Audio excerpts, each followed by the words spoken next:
അപ്പോ നമ്മൾ ഒരുമിച്ചിറങ്ങുകയല്ലേ എന്ന് ചോദിക്കുന്നു LDF സ്ഥാനാർത്ഥികൾ. അവരിറങ്ങിയും കഴിഞ്ഞിരിക്കുന്നു. ലീഗ് കലാപക്കൊടി താഴ്ത്തിയതോടെ കോൺഗ്രസും പടയൊരുക്കത്തിലാണ്. രണ്ടക്കം എന്നതാണ് നരേന്ദ്രമോദിയുടെ സ്വപ്നം. ഒരിടത്തെങ്കിലും എന്നതാണ് അവരുടെ അനിവാര്യത. 2020-ൽ ആര്? ആദ്യ ചുവടിൽ ആര് മുന്നിൽ?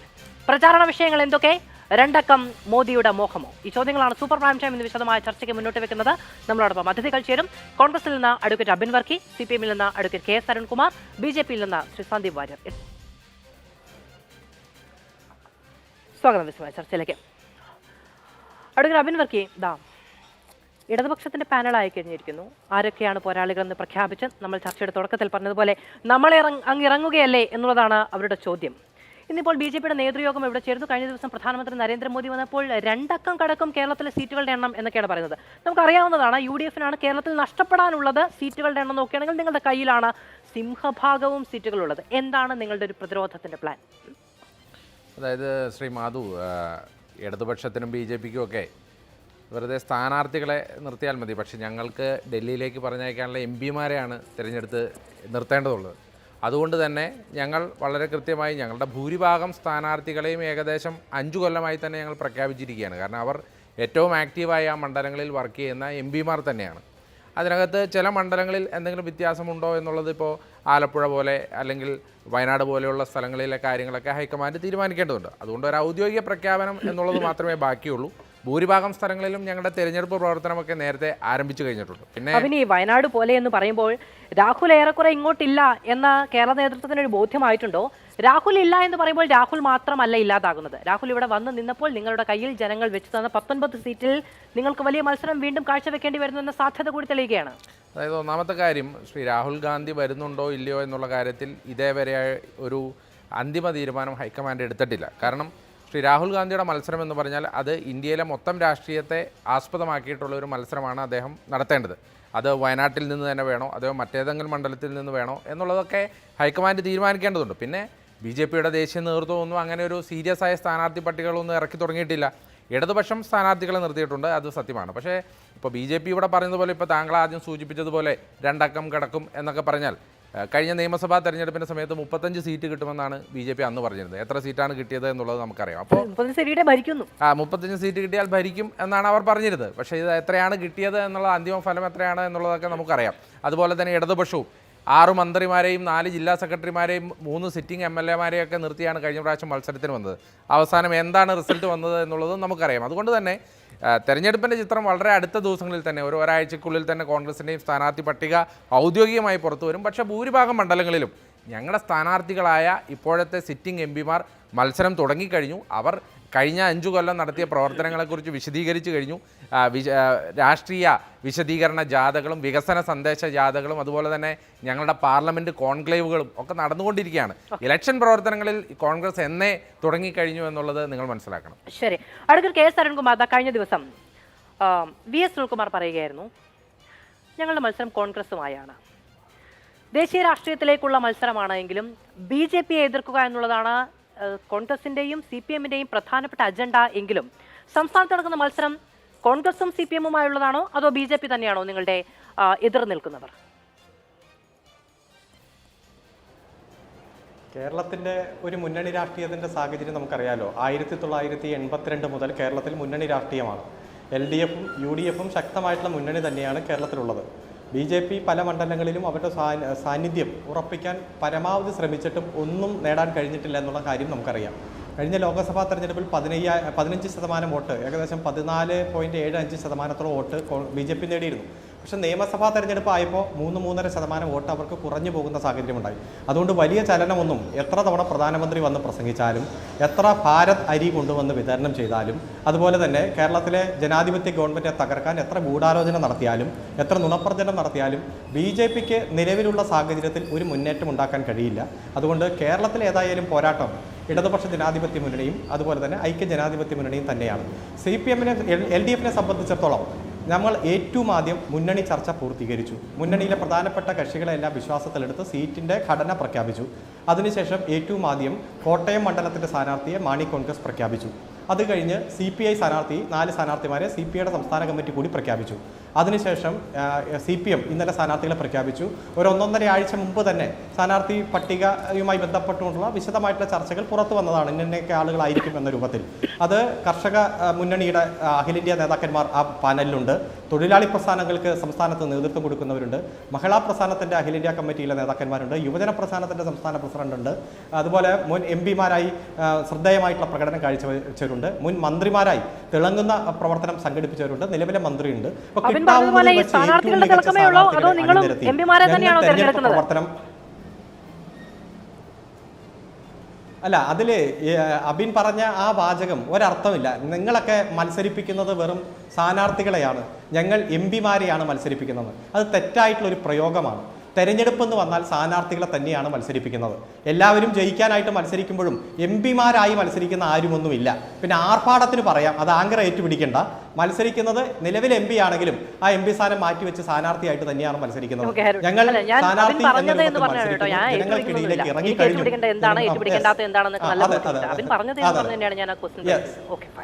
ശരി, ശ്രീ സന്ദീപ് അതൊക്കെ ആർഭാടത്തിന് വേണ്ടി പറയുന്ന കാരണം അങ്ങ് ഒറ്റ മിനിറ്റ് ഞാൻ പറഞ്ഞ് അവസാനിപ്പിക്കട്ടെ.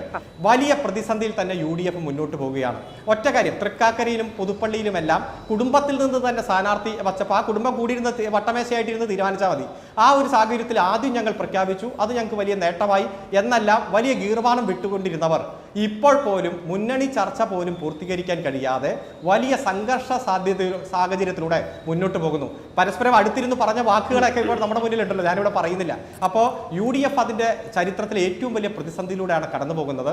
പുതുതായിട്ട് ആരെയും അവർക്ക് മത്സരിപ്പിക്കാൻ കഴിയില്ല. അതുപോലെ തന്നെ നിലവിലുള്ള MP-മാരെന്ന് പറഞ്ഞാൽ അവരിലും പലർക്കും മത്സരിക്കാൻ താല്പര്യമില്ലാതെ അവർ തന്നെ വെളിപ്പെടുത്തിയിട്ടുണ്ട്. പക്ഷേ അത് വലിയ സംഘർഷ സാധ്യതയിലേക്ക് പോകുന്നു. കാരണം അവരുടെ ഇപ്പോൾ നടക്കുന്ന സമരാഗ്നിയൊക്കെ അവസാനിപ്പിച്ചു കഴിഞ്ഞ് വീണ്ടും അഗ്നി ആളിക്കത്തും. ആ ഒരു പ്രതിസന്ധി ഘട്ടം കേരളം കാണാൻ പോകുന്നതുള്ളൂ. അതുകൊണ്ട് ഞങ്ങൾ ബഹുദൂരം ഈ തെരഞ്ഞെടുപ്പിൽ ഞങ്ങൾ ഉയർത്തിപ്പിടിക്കുന്ന രാഷ്ട്രീയവും മികച്ച സ്ഥാനാർത്ഥികളെ അണിനിരത്തി ഞങ്ങൾ ബഹുദൂരം മുന്നിലെത്തിയിരിക്കുകയാണ്. ഓക്കെ, ശ്രീ സന്ദീപ് വാര്യർ, ഒന്നും നേടാൻ കഴിഞ്ഞിട്ടില്ലാത്ത ഒരു പാർട്ടി, എൻ്റെതല്ല കേട്ടോ, പാനലിസ്റ്റുകൾ തന്നെ നടത്തിയ പ്രയോഗമാണ്. ഒരു ചലനവും ഉണ്ടാക്കാൻ കഴിയില്ല നരേന്ദ്രമോദി എത്ര തവണ വന്നു പോയാലും എന്നുള്ളതാണ്. നിങ്ങളുടെ ഈ രണ്ടക്കത്തിൻ്റെ പ്രതീക്ഷ എവിടെ നിന്നാണ് വരുന്നത്? നിങ്ങൾ ആ മണ്ഡലം ഒന്ന് എണ്ണി പറയാൻ കഴിയുമോ? മധു, ഒന്ന് BJP ഞാൻ എപ്പോഴും പറയാറുള്ളത് പോലെ ജനാധിപത്യത്തിൽ വിശ്വസിക്കുന്ന രാഷ്ട്രീയ പാർട്ടിയാണ്. ജനാധിപത്യത്തിൽ ജനങ്ങളാണ് അന്തിമമായിട്ട് തീരുമാനമെടുക്കേണ്ടത്. പ്രധാനമന്ത്രി നരേന്ദ്രമോദി ഒരു മികച്ച വിദ്യാർത്ഥി എന്നുള്ള നിലയ്ക്ക് അദ്ദേഹം ഒരു എക്സാമിന് നേടാൻ പോവുകയാണ്. ആ മികച്ച വിദ്യാർത്ഥികൾ എപ്പോഴും വലിയ ആത്മവിശ്വാസത്തിലാകും. നല്ല മാർക്കോടുകൂടി വിജയിക്കാൻ സാധിക്കും എന്ന പരിപൂർണമായ ആത്മവിശ്വാസത്തോടുകൂടി പരീക്ഷയ്ക്ക് പോകുന്ന ഒരു വിദ്യാർത്ഥിയാണ് നരേന്ദ്രമോദി. ഈ ഇരിക്കുന്ന രണ്ടുപേരും ബാക്ക് ബെഞ്ചേഴ്സാണ്. കോപ്പി അടിക്കാൻ തൊണ്ട് നോക്കി നടക്കുന്നവരാണ്. ഇവർ ഒരു കാലത്തും പരീക്ഷ ജയിച്ച് മര്യാദയ്ക്ക് ഒരു ജോലി കിട്ടാൻ പോകാത്തവരാണ്. ഞാൻ ചോദിക്കട്ടെ, ഇവരുടെ ഇവരുടെ പ്രധാനമന്ത്രി സ്ഥാനാർത്ഥി? രണ്ടു കൂട്ടർ ഒരു മുന്നണിയല്ലേ? ഇന്നലെ പ്രധാനമന്ത്രി പറഞ്ഞല്ലോ, ബെസ്റ്റ് ഫ്രണ്ട്സ് ഫോർ എവർ. ഇവിടെ കേരളത്തിൽ ലാത്തി, കേരളത്തിന് പുറത്തെത്തി കഴിഞ്ഞാൽ ടീ സമോസ. ഇതല്ലേ ഇവരുടെ പരിപാടി? കോയമ്പത്തൂർ ഇവർ ഒരുമിച്ചല്ലേ മത്സരിക്കുന്നത്? നാഗർകോവിൽ ഇവർ ഒരുമിച്ചല്ലേ മത്സരിക്കുന്നത്? മംഗലാപുരത്ത് പോയി കഴിഞ്ഞാൽ ഒരുമിച്ചല്ലേ മത്സരിക്കുന്നത്? അപ്പുറത്ത് ലക്ഷദ്വീപിൽ എന്താണ് അവസ്ഥ എന്ന് എനിക്കറിയില്ല. അവിടെയും മിക്കവാറും ഇവർ ഒരുമിച്ചായിരിക്കും. അപ്പം കേരളത്തിൻ്റെ 4 ചുറ്റും ഇവർ ഒരുമിച്ച് മത്സരിക്കുകയും കേരളത്തിനകത്ത് വന്നു കഴിഞ്ഞാൽ പിന്നെ പരസ്പരം ഇതുപോലെയുള്ള ആക്ഷേപങ്ങൾ ഉന്നയിക്കുകയും ചെയ്യുന്നു. ഇവർക്ക് വാസ്തവത്തിൽ ജനങ്ങളുടെ മുന്നിൽ പറയാൻ പ്രത്യേകിച്ച് ഇപ്പോൾ അബിൻ പറഞ്ഞല്ലോ, ഞങ്ങൾ ജയിച്ചു കഴിഞ്ഞ പോലെയാണ് പറയുന്നത്. UDFൻ്റെ എല്ലാ സ്ഥാനാർത്ഥികളും ജയിച്ചു കഴിഞ്ഞ പോലെയാണ് പറയുന്നത്. ജനങ്ങളുടെ വിവേചനാധികാരത്തെയല്ലേ ചോദ്യം ചെയ്യുന്നത്? ആരാ നിശ്ചയിക്കേണ്ടത്? ജനങ്ങളാണ് നിശ്ചയിക്കേണ്ടത്. നോക്കൂ, ഈ 19 വർഷക്കാലം സ്ഥിരമായി കോൺഗ്രസ് ഭരിച്ചിരുന്ന ഈ രാജ്യത്ത് ദർ ഈസ് നോ ഓൾട്ടർനേറ്റീവ് എന്നൊരു ചിന്തയുണ്ടായിരുന്നു. CPM-ഉം ആ ചിന്തയോടെ ഏകദേശം പൊരുത്തപ്പെട്ട് കോൺഗ്രസിനെ നേരിടാൻ ഞങ്ങൾക്ക് കഴിയില്ല. ഒരു കാലത്ത് ഒരു പ്രതിപക്ഷത്തുണ്ടായിരുന്നാണ് കമ്മ്യൂണിസ്റ്റുകാർ. അവർ കോൺഗ്രസിനെ നേരിടുന്നില്ല, അവർ പരാജയപ്പെട്ടു. ഞങ്ങൾ നിരന്തരമായി രാഷ്ട്രീയ പ്രവർത്തനത്തിൽ ഏർപ്പെട്ട് തോറ്റ് ഇലക്ഷൻ നിങ്ങൾക്കറിയാം, എത്രയോ തവണ തോറ്റ് ഞങ്ങൾ 2 സീറ്റിൽ മാത്രം ഉണ്ടായിരുന്ന സമയത്ത് രാജീവ് ഗാന്ധി നോക്കി പരിഹസിച്ചിട്ടുണ്ട്. നാം 2 നമുക്ക് 2 എന്ന് പറഞ്ഞ് പരിഹസിച്ചിട്ടുണ്ട്. പക്ഷേ നിരന്തരമായി ജനാധിപത്യ പ്രക്രിയയിൽ ഇടപെട്ട് ജനങ്ങളുമായി സംവദിച്ച് അവരുടെ വിശ്വാസം നേടിയെടുത്ത് കോൺഗ്രസിന് ഒരു ബദലുണ്ടാക്കാൻ ഈ രാജ്യത്ത് സാധിക്കുമെന്ന് തെളിയിച്ച രാഷ്ട്രീയ പാർട്ടിയുടെ പേര് ഭാരതീയ ജനതാ പാർട്ടിയാണ്. ജനാധിപത്യത്തിൽ ഏർപ്പെട്ട് കോൺഗ്രസിന് ബദലുണ്ടാക്കുന്നത് അല്ലേ? അങ്ങ് പറഞ്ഞു നരേന്ദ്രമോദി ഒരു വിദ്യാർത്ഥിയാണ്, നല്ല വിദ്യാർത്ഥിയാണ് എന്ന്. നിങ്ങൾ പരീക്ഷ ജയിച്ചാലും പരീക്ഷ തോറ്റാലും നിങ്ങൾക്ക് ഈ മാർക്ക് ലിസ്റ്റ് തിരുത്താൻ കഴിയുമെന്ന് ദിനേന തെളിയിച്ചുകൊണ്ടിരിക്കുകയാണല്ലോ. അതാണ് ഇന്ന് ഹിമാചലിൽ കാണുന്നത്. നിങ്ങൾ ഇത്ര ഈ പറയുന്ന ഓപ്പറേഷൻ 400, മിഷൻ 400 ഒക്കെ പ്രഖ്യാപിച്ച് നിൽക്കുന്നത്, നിങ്ങൾ എന്തിനാണ് ചെറിയ സർക്കാരുകളെ അട്ടിമറിക്കുകയും ഒക്കെ ചെയ്യുന്നത്? ഹിമാചൽ പ്രദേശിലെ ഇഷ്യൂ എന്താ? ഹിമാചൽ പ്രദേശിലെ ഇഷ്യൂ മനസ്സിലാക്കാതെ സംസാരിച്ചിട്ട് കാര്യമല്ലോ.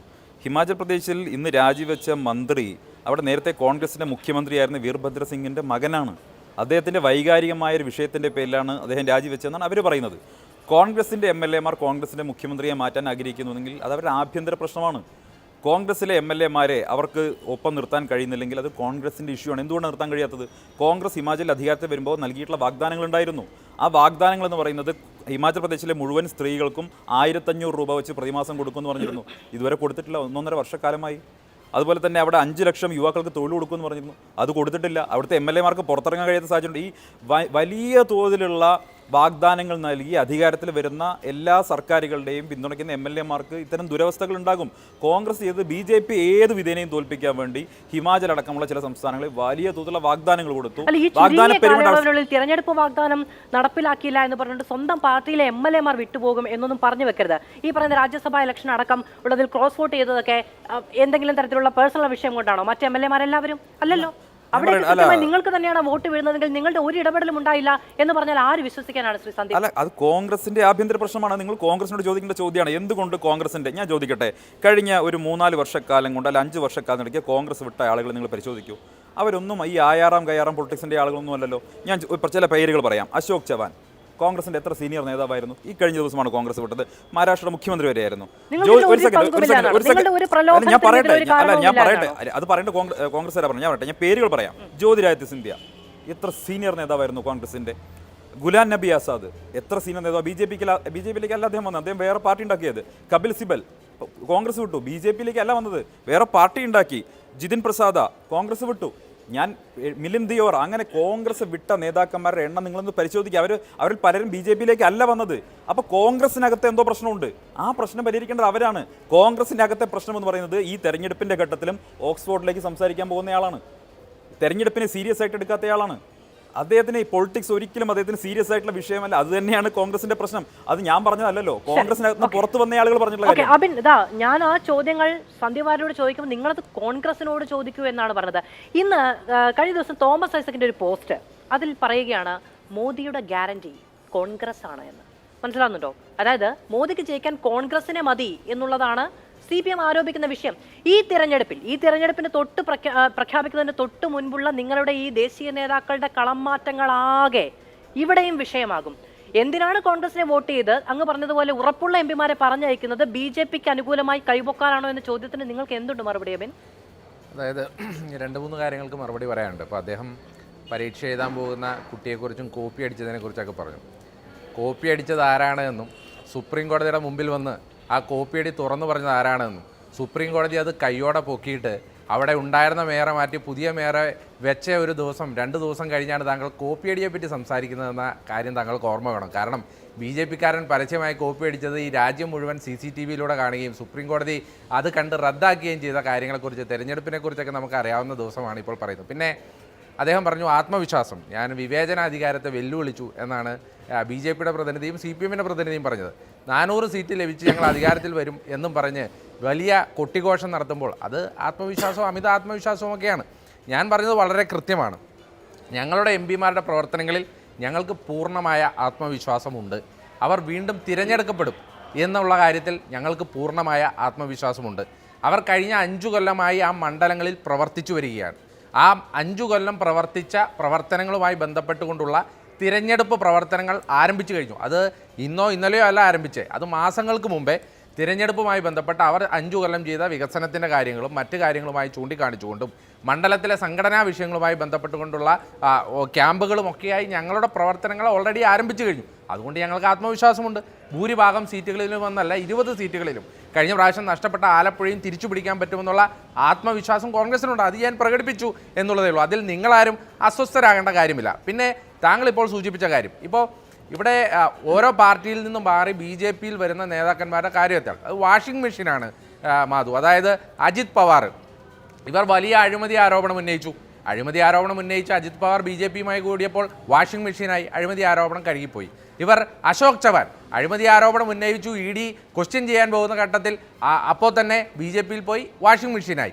ഇങ്ങനെ ഓരോ ഘട്ടത്തിലും ഓരോ നേതാക്കന്മാർ BJP-യിലേക്ക് ചെല്ലുമ്പോൾ, അഴിമതി ആരോപണം ഉന്നയിച്ച് BJP-യിൽ ചെല്ലുമ്പോൾ വാഷിംഗ് മെഷീനായി കഴുകി തെളിയിച്ചെടുക്കുന്ന ജോലിയാണ് BJP ചെയ്യുന്നത് എന്നുള്ളത് നമുക്കറിയാം. പിന്നെ ഈ രാജ്യത്തിൻ്റെ ഇപ്പോൾ ഈ കഴിഞ്ഞ 10 കൊല്ലത്തിനിടയിൽ ഞങ്ങൾ മുന്നോട്ട് വെക്കുന്ന രാഷ്ട്രീയം വളരെ കൃത്യമാണ്. ഇപ്പോൾ അദ്ദേഹം പറഞ്ഞു ഓക്സ്ഫോർഡിൽ പ്രസംഗിക്കാൻ പോയി.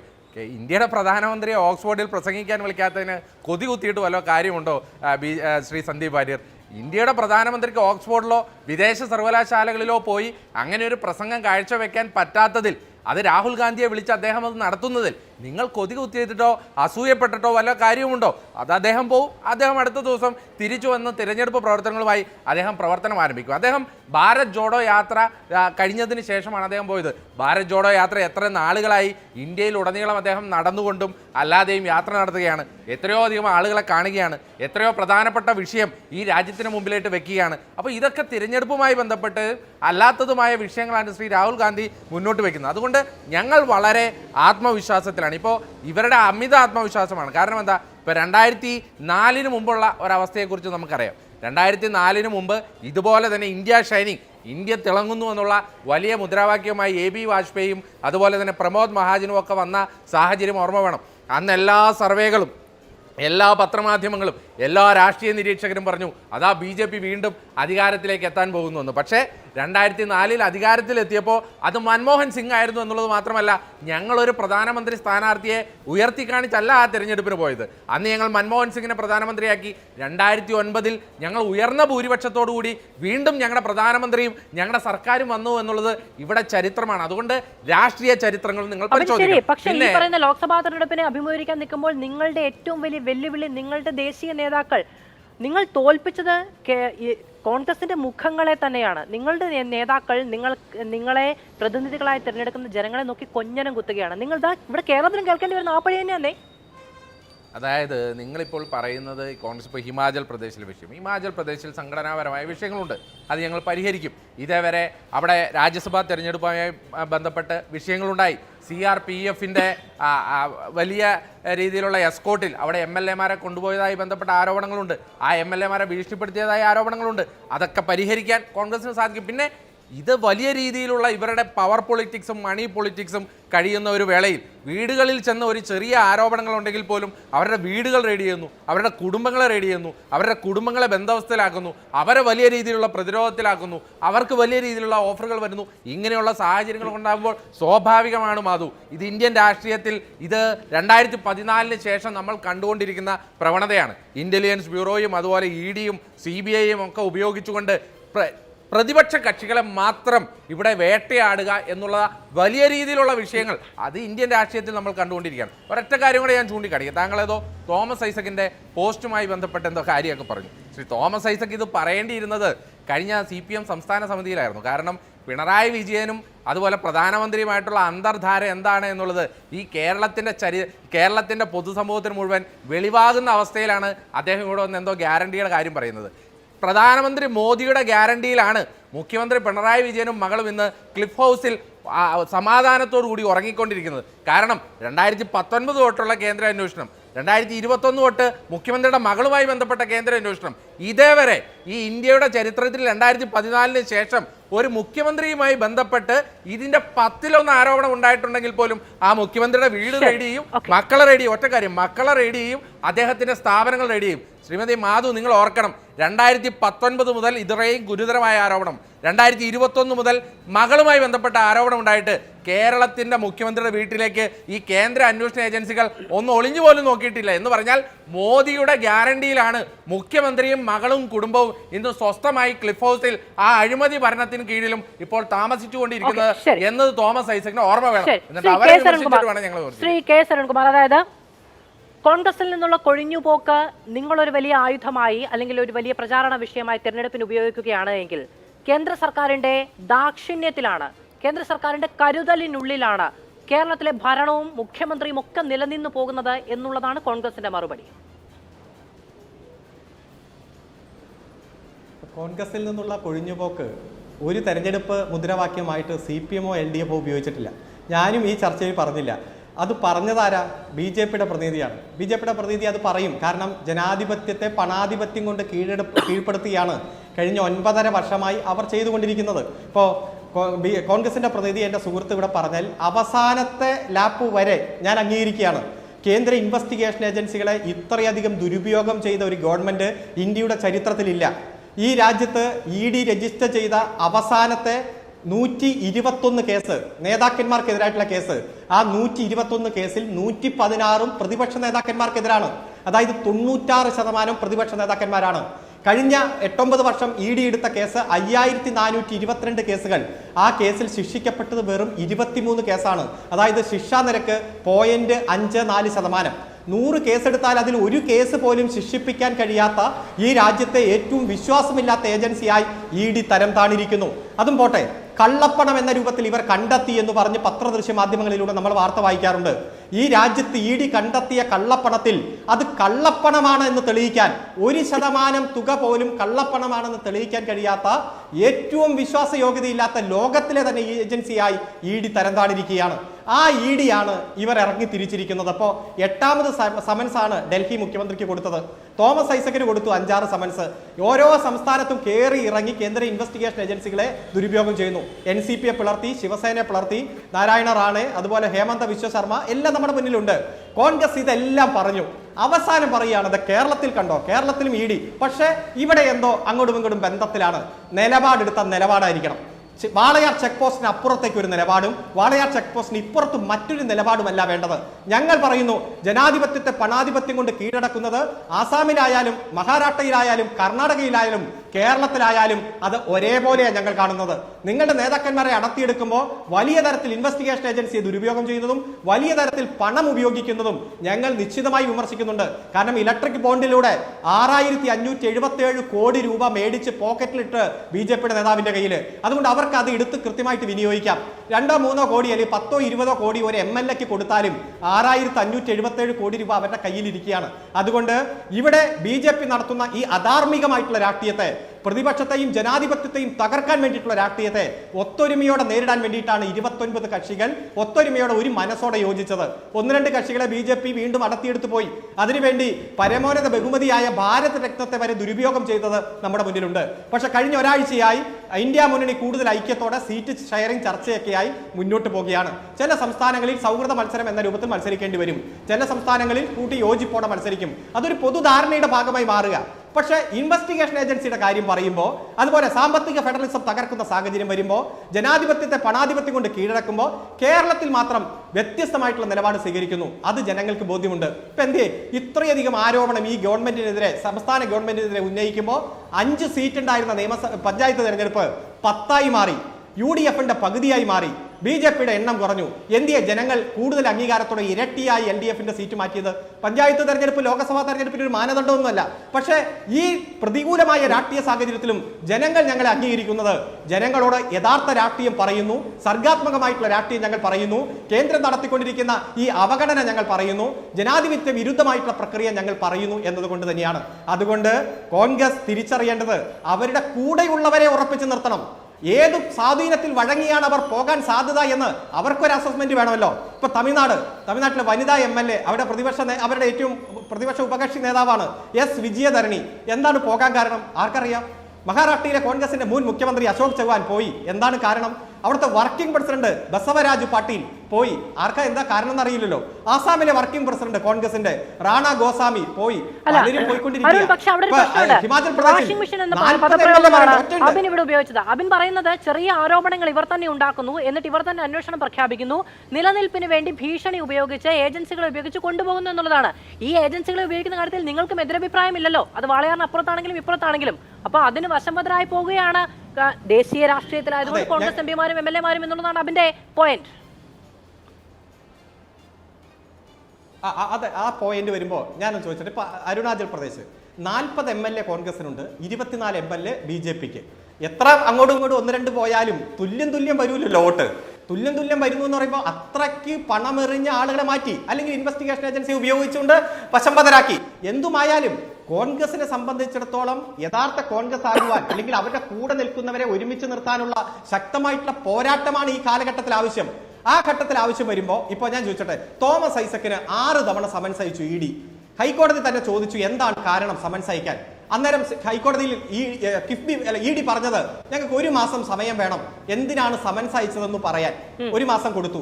പിന്നെ 3 മാസം സമയം ചോദിച്ചു, പിന്നെ 6 മാസം ചോദിച്ചു, 1 കൊല്ലം ചോദിച്ചു.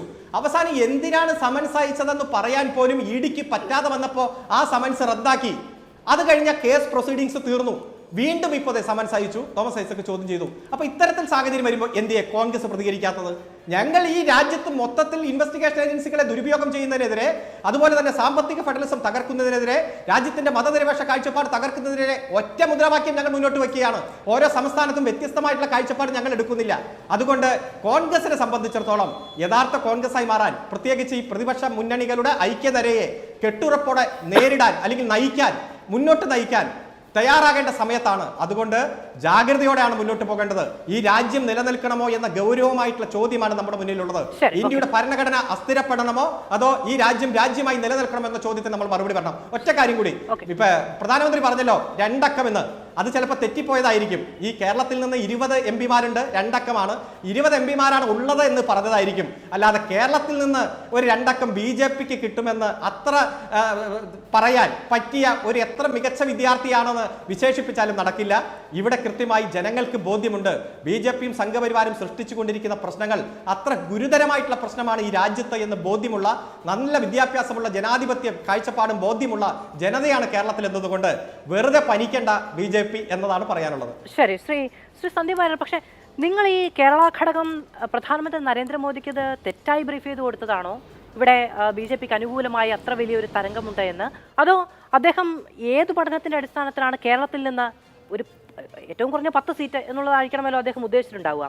അപ്പോൾ അങ്ങനെ ഒരു കണക്ക് എങ്ങനെയാണ് കിട്ടുന്നത്? ഒരു അടിസ്ഥാനവുമില്ലാത്തൊരു കണക്ക് രാഷ്ട്രീയത്തിൽ പറയുന്ന ഒരാളല്ല പ്രധാനമന്ത്രി നരേന്ദ്രമോദി എന്നുള്ളത് ഒരു കാര്യം. പിന്നെ ഒന്ന്, അങ്ങ് നേരത്തെ പറഞ്ഞു BJPക്ക് ഒരു പങ്കുമില്ല കോൺഗ്രസിൽ നിന്നുള്ള കൊഴിഞ്ഞു പോക്കില്ലെന്ന്. ഈ ഹിമാചൽ പ്രദേശിലെ MLA-മാരെ എസ്കോർട്ട് ചെയ്ത് BJPയുടെ MLA-മാരാണ് ഹരിയാനയിലേക്ക്. അത് നിങ്ങൾക്കൊരു പങ്കുമില്ലായിട്ടാണോ? ആ പോകുന്ന വഴിക്കാരും തട്ടിക്കൊണ്ട് പോകണ്ട, ഞങ്ങളൊന്ന് കൊണ്ടുപോയി വിട്ടേക്കാമെന്ന് വിചാരിച്ചിട്ടാണോ? മാധു, ചില കാര്യങ്ങൾക്ക് അബിൻ പറഞ്ഞതടക്കമുള്ള ചില കാര്യങ്ങൾക്ക് മറുപടി പറയണം. അദ്ദേഹം പറഞ്ഞത് പ്രധാനമന്ത്രി നരേന്ദ്രമോദിക്ക് രാഹുൽ ഗാന്ധിയോട് അസൂയയാണ്. കാരണം ഓക്സ്ഫോർഡിൻ്റെ യൂണിവേഴ്സിറ്റിയുടെ ഇൻവിറ്റേഷൻ മോദിക്ക് കിട്ടിയില്ല, രാഹുൽ ഗാന്ധി കിട്ടിയെന്നാണ്. വാസ്തവത്തിൽ രാഹുൽ ഗാന്ധി പോയത് ഓക്സ്ഫോർഡ് യൂണിവേഴ്സിറ്റി ക്ഷണിച്ചിട്ടല്ല. അവിടെ ഓക്സ്ഫോർഡ് ക്യാമ്പസ് ഉണ്ട്, അവിടെ ഒരു ഹാളുണ്ട്. അവിടുത്തെ ഓവർസീസ് കോൺഗ്രസ്സുകാർ പരിപാടി സംഘടിപ്പിച്ചു. അവിടെ പോയി രാഹുൽ ഗാന്ധി സംസാരിച്ചു. അതാണ് സംഭവിച്ചത്. അല്ലാതെ ഓക്സ്ഫോർഡ് യൂണിവേഴ്സിറ്റി പോയി അവിടെ ക്ഷണിച്ചു ഒന്നുമല്ല. അതിൻ്റെ വീഡിയോ എല്ലാം പുറത്തുനിന്ന് വൻ ട്രോളായിരുന്നു സംഭവം. പ്രത്യേകിച്ച് സെൻസേഷൻ ഒന്നും ഉണ്ടാക്കാൻ രാഹുൽ ഗാന്ധിയുടെ വിദേശത്തെ ഒരു പ്രസംഗത്തിനും കഴിഞ്ഞിട്ടില്ല. നമുക്കറിയാം, കുറേ കാലമായി അദ്ദേഹം പല പ്രസംഗങ്ങളും നടത്തിയിട്ടുണ്ട്, പലതും വിവാദമായിട്ടുണ്ട്. അതിൻ്റെ പേരിൽ അദ്ദേഹത്തിനാണ് അതിൻ്റെ ബുദ്ധിമുട്ടൊക്കെ ഉണ്ടായിട്ടുള്ളത്. പലതും രാജ്യവിരുദ്ധമായിട്ടുള്ള പ്രസംഗങ്ങളായിരുന്നു. അതിൻ്റെയൊക്കെ മുൻപ് നമ്മൾ ചർച്ച ചെയ്തിട്ടുള്ള വിഷയങ്ങളാണ്. അല്ല, ഒരു സെക്കൻഡ് ഞാൻ പറയട്ടെ. ഇവിടെ മറ്റൊരു കാര്യം കൂടി ഞാൻ പറയട്ടെ. ഇപ്പോൾ നിങ്ങൾ ചോദിച്ച കാര്യം, ഹിമാചലിലെ കോൺഗ്രസ് MLA-മാരെ BJP എസ്കോർട്ട് ചെയ്തു എന്ന് പറഞ്ഞു. നോക്കൂ, ഈ ഹിമാചലിലെ BJP MLA-മാർ അല്ല കോൺഗ്രസ് MLA-മാർ ആർക്ക് വോട്ട് ചെയ്യണമെന്നുള്ളത് ഞങ്ങളല്ലോ ഡിക്റ്റേറ്റ് ചെയ്യുന്നത്. കോൺഗ്രസ് MLA-മാർ അവരല്ലേ തീരുമാനിക്കേണ്ടത്. അല്ല, അങ്ങനെയാണെങ്കിൽ ഒരു കാര്യം ചെയ്യട്ടെ, ഇവരുടെ ചീഫ് വിപ്പായിട്ട് BJP-കാരെ നിശ്ചയിക്കട്ടെ. ഇവർക്ക് ഇവരുടെ MLA-മാരെ സംരക്ഷിക്കാൻ കഴിഞ്ഞില്ല. ഞാൻ ചോദിക്കട്ടെ, ഇവിടെ അവരെ പാർട്ടി വിട്ട നേതാക്കന്മാർ ലിസ്റ്റ് പരിശോധിക്കുക. BJP-ലേക്ക് മാത്രമല്ല, എന്തുകൊണ്ട് കപിൽ സിബൽ പാർട്ടി വിട്ടു? എന്തുകൊണ്ട് അമരീന്ദർ സിംഗിനെ? എല്ലാം സ്റ്റാൾ വാർഡ്സ് ആയിട്ടുള്ള ആളുകളല്ലേ. അവർക്ക് ED കേസ് ഭയന്നിട്ടാണ്. ഗുലാം നബി ആസാദ്. ഞാൻ പറഞ്ഞത് അല്ല, അങ്ങനെയല്ല. മാധു, ഇവരെല്ലാം പരിണിതപ്രജ്ഞരായിട്ടുള്ള രാഷ്ട്രീയ പ്രവർത്തകരാണ്. ദീർഘകാലമായി ഇന്ത്യൻ രാഷ്ട്രീയത്തിൽ നിറഞ്ഞു നിന്നിട്ടുള്ള ഒരുപാട് വ്യക്തിത്വങ്ങളാണ് ഈ അടുത്ത് കോൺഗ്രസ് വിട്ടത്. അത് കോൺഗ്രസ്സാണ് ആത്മപരിശോധന നടത്തേണ്ടത്. അത് എന്തുകൊണ്ട് സംഭവിച്ചു? രാഹുൽ ഗാന്ധിയുടെ ഒരു കിച്ചൺ ക്യാബിനറ്റും അതുമായി ബന്ധപ്പെട്ട് പ്രവർത്തിക്കുന്ന കുറച്ച് പേരും മാത്രം തീരുമാനങ്ങൾ എടുക്കുമ്പോൾ അതിനകത്ത് സ്റ്റാൾവാർട്സ് ആയിട്ടുണ്ടെന്ന കോൺഗ്രസിന്റെ എക്കാലത്തെയും പ്രധാനപ്പെട്ട രാഷ്ട്രീയ നേതാക്കൾക്ക് അവിടെ അവസരം കിട്ടുന്നില്ല. പ്രധാനപ്പെട്ട നേതാക്കൾ പോയതിൽ ഏറിയ കൂറും BJP-യിലേക്കല്ല വന്നത് എന്ന് പറഞ്ഞു. പക്ഷെ ഇവിടെ ഞാൻ അങ്ങോട്ട് ചോദിച്ചത് എന്താണ്, അവിടെ നിന്ന് ക്രോസ് വോട്ട് ചെയ്ത ആളുകളെ നിങ്ങൾ എന്തിന് അകമ്പടി സേവിച്ചു? നിങ്ങൾക്ക് ഒരു താല്പര്യവും നിങ്ങളുടെ പ്രലോഭനം അതിന് പിന്നിലുമില്ല എങ്കിൽ? നോക്കൂ, ഒരു സ്ഥലത്ത് തെരഞ്ഞെടുപ്പ് ഉണ്ടാകുന്ന സമയത്ത് സ്വാഭാവികമായിട്ടും കോൺഗ്രസിൻ്റെ MLA-മാർ അവിടെ അവർക്കെതിരായി വോട്ട് ചെയ്യാൻ തയ്യാറാകുന്നു, അല്ലെങ്കിൽ ആ സർക്കാരിനുള്ളിൽ പ്രശ്നമുണ്ടെങ്കിൽ ഞങ്ങൾ രാഷ്ട്രീയം നടത്തുന്നത്, ഞങ്ങൾ രാഷ്ട്രീയ പ്രവർത്തനമാണ്. സ്വാഭാവികമായിട്ടും ഇവിടെ കേരളത്തിൽ നേരത്തെ ഓർമ്മയുണ്ടല്ലോ, നെയ്യാറ്റിങ്കര MLA-യുടെ സമയത്ത് ഓർമ്മയുണ്ടല്ലോ, ഉണ്ടായ സംഭവങ്ങൾ ഓർമ്മയുണ്ടല്ലോ. സ്വാഭാവികമാണ് പ്രതിപക്ഷത്ത് രാഷ്ട്രീയ പാർട്ടികൾ ആ സാഹചര്യങ്ങൾ മുതലെടുക്കാൻ വേണ്ടി പരിശ്രമിക്കും. എന്താ തെറ്റുള്ളത്? ഇന്ത്യൻ രാഷ്ട്രീയത്തിൽ അതൊരു പുതുമയാണ്. നിയമസഭയ്ക്കുള്ളിൽ ശരി, നിങ്ങൾ സാഹചര്യം ഇറങ്ങി കഴിഞ്ഞിട്ട് നിങ്ങൾ നിങ്ങളുടെ കേന്ദ്രത്തിലേക്ക് വളരെ സുരക്ഷിതമായി കൊണ്ടുപോകുമ്പോൾ നിങ്ങളാണിത് പിന്നിലുള്ളതെന്ന് വളരെ ക്രിസ്റ്റൽ ക്ലിയർ ആവുകയല്ലേ? അതെങ്ങനെ ക്രിസ്റ്റൽ ക്ലിയർ ആവുന്നത്? ജനാധിപത്യത്തിൽ ഇത്തരം സാഹചര്യങ്ങൾ ഉണ്ടാകും. ആ സാഹചര്യത്തിൽ ജനാധിപത്യത്തെ സംരക്ഷിക്കാൻ വേണ്ട നിലപാടുകൾ ജനാധിപത്യത്തിൽ അവിടെ കോൺഗ്രസിന്റെ എംഎൽഎമാർക്ക് പ്രശ്നമുണ്ട്. ജനാധിപത്യത്തിന് മുകളിൽ പണാധിപത്യം ഉണ്ടാകുമ്പോഴാണ് ഈ പറയുന്ന എന്ത് തെളിവിന്റെ അടിസ്ഥാനത്തിലാണ് നിങ്ങൾ പറയുന്നത്? അല്ല, ഏത് തെളിവിന്റെ അടിസ്ഥാനത്തിലാണ്? പണം കൈമാറിയ തെളിവുകൾ കയ്യിലുണ്ടോ? പണം കൈമാറി ആവശ്യമില്ലാത്ത പണം കൈമാറി എന്ന ആരോപണം ഉന്നയിക്കുന്നതും നിങ്ങൾ അവരെ പർച്ചേസ് ചെയ്തു എന്ന ആരോപണവും ഒക്കെ രാഷ്ട്രീയമാണ്. അല്ല, പക്ഷെ ഞാൻ ചോദിച്ചാൽ അങ്ങ് ഉത്തരം പറഞ്ഞു. എന്തിന് എസ്കോർട്ട് ചെയ്യണം? പിന്നെ ഒരു ദിവസം അല്ല ശരി, വളരെ കുറഞ്ഞ ദിവസങ്ങൾക്ക് മുൻപ് മാത്രം നിങ്ങളോട് എതിരിട്ട് ജയിച്ച ജനപ്രതിനിധികൾ ആ ജനങ്ങളുടെ മുഴുവൻ ആഗ്രഹാഭിലാഷങ്ങളെയും തള്ളി പറഞ്ഞുകൊണ്ട് നിങ്ങൾക്ക് അനുകൂലമായി വോട്ട് ചെയ്യുന്നു. അത് പെട്ടെന്നൊരു ദിവസം രാവിലെ എഴുന്നേൽക്കുമ്പോൾ ഉൾവിളി ഉണ്ടാകുന്നതാണോ? നോക്കൂ, കോൺഗ്രസിനകത്ത് പ്രശ്നങ്ങൾ ഉണ്ടാകുന്നു. അവിടുത്തെ സർക്കാരിനെതിരായിട്ട് മുൻ മുഖ്യമന്ത്രിയുടെ മകനടക്കമുള്ള റിവോൾട്ട് ചെയ്യുന്നു. അവിടെ ഒരു സിറ്റുവേഷൻ ക്രിയേറ്റ് ചെയ്യപ്പെടുന്നുണ്ട്. കോൺഗ്രസിനകത്തൊരു പ്രശ്നം ഉണ്ടാകുന്നുണ്ട്. സ്വാഭാവികമായിട്ട് പ്രതിപക്ഷം ഞങ്ങൾ എന്താ രാഷ്ട്രീയ പ്രവർത്തകരല്ലേ, ഞങ്ങൾ ആ സാഹചര്യത്തിൽ ഞങ്ങളുടേതായിട്ടുള്ള രാഷ്ട്രീയ പ്രവർത്തനം ഞങ്ങൾ നടത്തില്ലേ? അതിനെന്താ പ്രശ്നമുള്ളത് ഇന്ത്യൻ രാഷ്ട്രീയത്തിൽ? അത് ആദ്യമായിട്ടാണോ രാജ്യത്ത് അങ്ങനെ സംഭവിക്കുന്നത്? ഇതിനു മുമ്പ് ഒരു കാര്യം ഞാൻ പറയട്ടെ. ഇവിടെ പറയുന്നത് അരുൺകുമാർ അടക്കമുള്ളവർ പറയുന്നത്, ഇദ്ദേഹവും പറഞ്ഞൊരു കാര്യം, ED ഉപയോഗിച്ച് ഞങ്ങൾ വേട്ടയാടുന്നു, പ്രതിപക്ഷ രാഷ്ട്രീയ പ്രവർത്തകരെ വേട്ടയാടുന്നു. ഇതാണല്ലോ പ്രധാനപ്പെട്ട പോയിന്റായിട്ട് രണ്ട് കൂട്ടരും വെച്ചത്. ഈ രണ്ട് കൂട്ടരും ഒരു മുന്നണിയുടെ ഭാഗമാണല്ലോ. ഈ ചർച്ചയുടെ ഒരു പോയിന്റിൽ തന്നെ അബിൻ കോൺട്രഡിക്ടറി ആയിട്ടുള്ള രണ്ട് കാര്യങ്ങളാണ് പറഞ്ഞത്. ആദ്യം അദ്ദേഹം പറഞ്ഞത് പ്രതിപക്ഷ രാഷ്ട്രീയ പ്രവർത്തകരെ BJP വേട്ടയാടുന്നു. അവസാനം പറഞ്ഞു പിണറായി വിജയനെ ഞങ്ങൾ സംരക്ഷിക്കുന്നു. ഇതിൽ ഏതെങ്കിലും ഒരു കാര്യമല്ലേ നടക്കുകയുള്ളൂ? ഇവരുടെ തന്നെ മുന്നണിയുടെ ഭാഗമാണ്. നിങ്ങൾ ആലോചിക്കണം.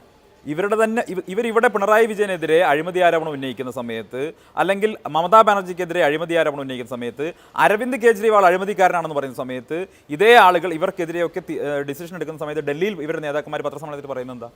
ഞങ്ങൾ പ്രതിപക്ഷ നേതാക്കളെ ഉപദ്രവിക്കുന്നു എന്ന് പറയും. അല്ല, അതിൽ എന്ത് ന്യായമുള്ളത്? ഒന്നെങ്കിൽ നിങ്ങൾ സമ്മതിക്കണം, ഇവർ തന്നെ പല സംസ്ഥാനങ്ങളിലും ഇവർ തന്നെ പല സംസ്ഥാനങ്ങളിലെയും അരവിന്ദ് കെജ്രിവാൾ അഴിമതിക്കാരനാണോ അല്ലയോ എന്നുള്ളത് ഇദ്ദേഹം പറയട്ടെ. അദ്ദേഹത്തിന്റെ പാർട്ടിയുടെ ഈ മദ്യ കേസുണ്ടല്ലോ, അവിടുത്തെ ലിക്കർ കേസുണ്ടല്ലോ, അത് കോൺഗ്രസിന്റെ ആരോപണമായിരുന്നില്ല, അലിഗേഷൻ ആയിരുന്നില്ലേ? അവിടെ അരവിന്ദ് കെജ്രിവാളിനെതിരെ നടപടിയെടുത്ത് ശരിയായോ അല്ലയോ? കോൺഗ്രസിന്റെ നിലപാട് പറയണം. കേരളത്തിലെ കോൺഗ്രസ് നിലപാടല്ല, നാഷണൽ കോൺഗ്രസ് നിലപാട്.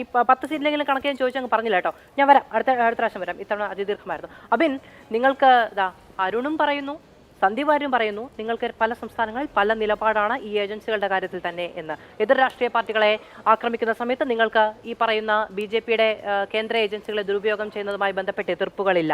നിങ്ങൾക്ക് നിങ്ങളുടെ മേൽ തൊടുമ്പോൾ മാത്രമാണ് ഈ പ്രശ്നമുള്ളത്. പിന്നെ നിങ്ങളുടെ MP-മാരും MLA-മാരും എവിടെയെങ്കിലും പോകുന്നുണ്ടെങ്കിൽ അതിനെ രാഷ്ട്രീയമായി ഉപയോഗിക്കുക എന്ന് പറയുന്ന ഇന്ത്യൻ രാഷ്ട്രീയത്തിലെ ഒരു പ്രവണത മാത്രമാണ് BJP ചെയ്യുന്നത്. അത് അവരെ സംബന്ധിച്ചിടത്തോളം രാഷ്ട്രീയമായി ശരിയാണ് എന്നാണ് സന്ദീപ് വാര്യർ പറയുന്നത്. ശരി, അപ്പോൾ ആദ്യം രണ്ട് നിലപാടുകളെ കുറിച്ചാണ് പറയേണ്ടത്. അപ്പോൾ ആദ്യം ശ്രീ അരുൺകുമാർ പറഞ്ഞ കാര്യം, ഞങ്ങൾക്ക് നിലപാടില്ല എന്നുള്ളത്. അപ്പോൾ ഞങ്ങൾക്ക് നിലപാടില്ല എന്ന് പറയുമ്പോൾ ഞാൻ പറഞ്ഞത് എന്താണ്? 1.72 കോടി രൂപ മുഖ്യമന്ത്രിയുടെ മകൾക്ക് മാസപ്പടിയായി ലഭിച്ചു എന്നുള്ള കാര്യത്തിൽ എനിക്കും സംശയമില്ല, സന്ദീപ് വാര്യറിനും സംശയമില്ല, മാതൃഭൂമിക്കും സംശയമില്ല, അരുൺകുമാറിനും സംശയമില്ല. പ്രത്യേകിച്ച് യാതൊരു സേവനങ്ങളും നൽകിയിട്ടില്ല എന്നുള്ള കാര്യത്തിലും നമുക്ക് സംശയമില്ല. നിങ്ങളുടെ രാഷ്ട്രീയമായ സംശയം പറഞ്ഞാൽ മതി. അല്ല, 1.72 കോടി രൂപ മാസം മുഖ്യമന്ത്രിയുടെ മകൾക്ക് കിട്ടിയെന്ന് എന്ന വാക്കാണ് ഉദ്ദേശിച്ചത്. അല്ല, മാസം കിട്ടിയെന്നുള്ള കാര്യത്തിൽ നിങ്ങൾക്ക് സംശയമുണ്ടോ? അങ്ങനെയല്ല ചോദിച്ചത്. അല്ല, ഞാൻ ഒരു കാര്യം ചോദിക്കട്ടെ.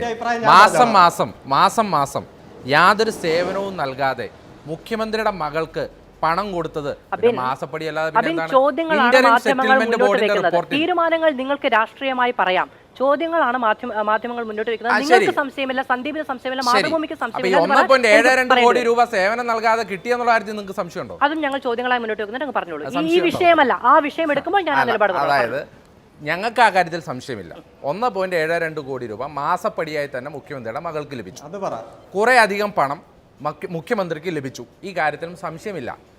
പക്ഷേ ഇതേവരെയായിട്ടും കേന്ദ്ര അന്വേഷണ ഏജൻസികൾ ആ വീട്ടിലേക്ക് എത്തി നോക്കിയില്ല എന്നുള്ള കാര്യത്തിലും ഞങ്ങൾക്ക് സംശയമില്ല. അപ്പോഴാണ് അതിൻ്റെ നിലപാടിൻ്റെ പ്രശ്നം വരുന്നത്. അതായത് കൃത്യമായ ഒരു അഴിമതി ഉണ്ടായിട്ടും അത് തെളിവുകളുടെ അടിസ്ഥാനത്തിൽ പുറത്തു വന്നിട്ടും 4 കൊല്ലമായിട്ട് ആ അഴിമതിയെപ്പറ്റി അന്വേഷണം നടത്തിയിട്ടും എന്തുകൊണ്ട് മുഖ്യമന്ത്രിയെ ഒന്ന് ചോദ്യം ചെയ്യാൻ? ഇപ്പോൾ ശ്രീ അരുൺകുമാർ ഇവിടെ പറഞ്ഞല്ലോ, അരവിന്ദ് കെജ്രിവാളിന് സമ്മൻസ് അയച്ചു, മറ്റ് നേതാക്കന്മാർക്ക് സമ്മൻസ് അയച്ചു, കോൺഗ്രസിൻ്റെ നേതാക്കന്മാർ ജയിലിൽ വരെ പോയി കിടന്നു. പക്ഷെ എന്തുകൊണ്ടാണ് സാർ കേരളത്തിലെ മുഖ്യമന്ത്രിയുടെ വീടിന്റെ അരികത്തേട്ട് പോലും ഈ കേന്ദ്ര അന്വേഷണ ഏജൻസികൾ എത്തി നോക്കാതിരുന്നത്? മാധു, SFIയുടെ 2019 മുതൽ ഒരു കേരളത്തിന്റെ മുഖ്യമന്ത്രിക്കെതിരെ അന്വേഷണം നടന്നു വരികയാണ്. 2021 മുതൽ മുഖ്യമന്ത്രിയുടെ മകളുമായി ബന്ധപ്പെട്ട കമ്പനിക്കെതിരെ അന്വേഷണം നടത്തി വരികയാണ്. മറ്റ് സംസ്ഥാനങ്ങളിൽ ഏതെങ്കിലും ഒരു നേതാവിനെതിരെ ഏതെങ്കിലും തരത്തിലുള്ള ഒരു ആരോപണത്തിൻ്റെ ഒരു കണികയെങ്കിലും ഉണ്ടെങ്കിൽ ഉടൻ തന്നെ ആ നേതാവിനെതിരെ സമ്മൻസ് വരും, ചോദ്യം ചെയ്യലുണ്ടാവും. ആ ആരോപണം ഉന്നയിച്ച നേതാവിൻ്റെ മക്കളുടെയും ഭാര്യയുടെയും കൊച്ചുമക്കളുടെയും ആങ്ങളപെങ്ങളമാരുടെ മക്കളുടെ വീട് വരെ കയറി റെയ്ഡ് ചെയ്യുന്ന കേന്ദ്ര അന്വേഷണ ഏജൻസി എന്തുകൊണ്ട് കേരളത്തിൻ്റെ ക്ലിഫ് ഹൗസിൻ്റെ 7 അയൽവക്കത്ത് എത്തിയില്ല എന്നുള്ളതാണ് ഇവിടുത്തെ പ്രധാനപ്പെട്ട ചോദ്യം. അതിനു മുമ്പിൽ ബി ജെ പിക്കും ഉത്തരമില്ല. ബി ജെ പി SFIO എന്ന് പറയും, ED വന്നുപോയി എന്ന് പറയും, അങ്ങോട്ട് പോയിട്ടുണ്ട് എന്ന് പറയും. അതല്ലാതെ കൃത്യമായ ഒരു അന്വേഷണം നടക്കുന്നില്ല എന്നുള്ളത് കേരളത്തിലെ ജനങ്ങൾക്ക് ബോധ്യമാണ്. അതുകൊണ്ടാണ് നമ്മൾ പറഞ്ഞത് കേരളത്തിലെ മുഖ്യമന്ത്രിയുടെ ഗ്യാരണ്ടി എന്ന് പറയുന്നത് കേന്ദ്രം ഭരിക്കുന്ന നരേന്ദ്രമോദിയുടെ കയ്യിലാണ്. കേരളത്തിലെ മുഖ്യമന്ത്രിയും മകളും കിടന്നുറങ്ങുന്നത് മോദിയുടെ ഗ്യാരണ്ടിയിലാണ് എന്ന് കേരളത്തിലെ കോൺഗ്രസ് പറയാൻ കാരണം അതുകൊണ്ട് തന്നെയാണ്. ഒന്നാമത്തെ. ഇനി രണ്ടാമത്തെ കാര്യം, ഞാൻ നമുക്ക് ശ്രീ സന്ദീപ് വാര്യർ ഇവിടെ പറഞ്ഞു. സന്ദീപ് വാര്യർ ഇവിടെ പറഞ്ഞത് ഞങ്ങൾ മറ്റ് നിലപാടുകൾ എടുക്കുന്നു, ഞങ്ങൾ കുറേ കാര്യം. ഇപ്പോൾ താങ്കൾക്ക് എന്തെങ്കിലും സംശയമുണ്ടോ കേരളത്തിലെ മുഖ്യമന്ത്രി അഴിമതിക്കാരനല്ല എന്നുള്ള കാര്യത്തിൽ, അഴിമതിക്കാരനാണ് എന്നുള്ള കാര്യത്തിൽ താങ്കൾക്ക് സംശയമുണ്ടോ? സംശയമില്ല. പക്ഷേ എവിടെയാണ് സാർ ഈ കേന്ദ്ര അന്വേഷണ ഏജൻസികളുടെ ഇടപെടൽ? ഏത് കാര്യത്തിലാണ് വന്നിരിക്കുന്നത്? അവിടെയാണ് സാർ നിങ്ങൾ തമ്മിലുള്ള അന്തർധാര. ആ കുഴൽപ്പണ കേസ് എവിടെ പോയി? ഇവിടെ BJPയുടെ സംസ്ഥാന പ്രസിഡന്റിനെതിരെ, മകനെതിരെ കൃത്യമായ തെളിവുകളുണ്ടായ ഒരു കുഴൽപ്പണ കേസ് ഉണ്ടായിരുന്നല്ലോ. മകൻ വിളിച്ചു എന്നുള്ളതിന് തെളിവുണ്ടായി എന്നിവിടെ പറയപ്പെടുന്നുണ്ടല്ലോ. ഇവിടെ കാശ് കൊടുത്ത് വോട്ട് മേടിക്കാൻ പോയതിൻ്റെ കേസുണ്ടായിട്ടുണ്ടല്ലോ. ആ കേസ് എവിടെ പോയി? ആ കേസും മുഖ്യമന്ത്രിയുടെ മകളുടെ കേസും ആവിയായി പോയി എന്നുള്ളത് കേരളത്തിൽ നിന്നുകൊണ്ട് നമുക്ക് വളരെ കൃത്യമായിട്ട് പറയാൻ സാധിക്കും. അതുകൊണ്ട് തന്നെ ഇപ്പോൾ അദ്ദേഹം പറഞ്ഞു പണം കൊടുത്തതിന് തെളിവുണ്ടോ? ഗുജറാത്തിലടക്കം താങ്കൾ നോക്കൂ, ഗുജറാത്തിൽ വീഡിയോ അടക്കം പുറത്തു വന്നതാണ്. BJP നേതാക്കന്മാർ കോടിക്കണക്കിന് രൂപയുമായി MLA-മാരുടെ വീട്ടിൽ ചെന്ന് ആ MLA-മാർ ഷൂട്ട് ചെയ്ത വീഡിയോ പുറത്തു വന്നതാണ്. തെലങ്കാനയിൽ കേരളത്തിലെ ഒരു BJPയുടെ ഘടകകക്ഷി നേതാവാണ് പോയത് എന്ന് പറഞ്ഞ് കേസ് രജിസ്റ്റർ ചെയ്ത് കോടിക്കണക്കിന് പണവും പിടിച്ചെടുത്തതാണ്. ഇതൊന്നും ഇന്ത്യയുടെ മുമ്പിൽ തെളിവല്ലാതിരിക്കും. പിന്നെ അദ്ദേഹം യൂണിവേഴ്സിറ്റിയുടെ കാര്യം പറഞ്ഞു. ശരി, ഞാൻ താങ്കളെ വെല്ലുവിളിക്കുന്നു. കേംബ്രിഡ്ജ് യൂണിവേഴ്സിറ്റിയുമായി ബന്ധപ്പെട്ട ഒരു സംവാദത്തിൻ്റെ കാര്യമാണ് താങ്കൾ പറഞ്ഞത്. കേംബ്രിഡ്ജിലോ ലണ്ടനിലോ ഈ IOC അല്ലെങ്കിൽ ഇന്ത്യൻ നാഷണൽ കോൺഗ്രസിൻ്റെ സംഘടന നടത്തിയ ഒരു പരിപാടിയുടെ കാര്യം താങ്കൾക്ക് കാണിച്ചു തരാമോ? കേംബ്രിഡ്ജ് യൂണിവേഴ്സിറ്റിയിൽ കേംബ്രിഡ്ജ് സ്കൂൾ ഓഫ് ബിസിനസ് നടത്തിയ പ്രസംഗത്തിൻ്റെ പേരിലാണ് സാർ നിങ്ങൾ 1.5 ആഴ്ച പാർലമെൻറ്റ് തടസ്സപ്പെടുത്തിയത്. ഓർമ്മയുണ്ടോ? താങ്കൾ തന്നെ പറഞ്ഞു, താങ്കളുടെ പാർട്ടിയുടെ MP-മാർ പറഞ്ഞതാണ്. കേംബ്രിഡ്ജ് യൂണിവേഴ്സിറ്റിയിൽ പോയി, ഈ ലോകത്തിൻ്റെ നെറുകയിൽ നിൽക്കുന്ന യൂണിവേഴ്സിറ്റിയുടെ അകത്ത് പോയി നിങ്ങളുടെ നേതാവ് എന്താണ് പ്രസംഗിച്ചത് എന്ന് ചോദിച്ച BJP-കാരൻ 1.5 ആഴ്ച പാർലമെൻറ്റ് തടസ്സപ്പെടുത്തിയത് ഓർമ്മയില്ലാതായിപ്പോയോ? യൂണിവേഴ്സിറ്റി ഓഫ് കാലിഫോർണിയ നിങ്ങൾക്ക് ഓർമ്മയില്ലാതായിപ്പോയോ? ആ യൂണിവേഴ്സിറ്റികൾ ലെക്ചറിന് വേണ്ടി വിളിക്കുമ്പോൾ നിങ്ങളുടെ നേതാക്കന്മാർക്ക് സ്വാഭാവികമായി അസൂയ തോന്നും സാർ.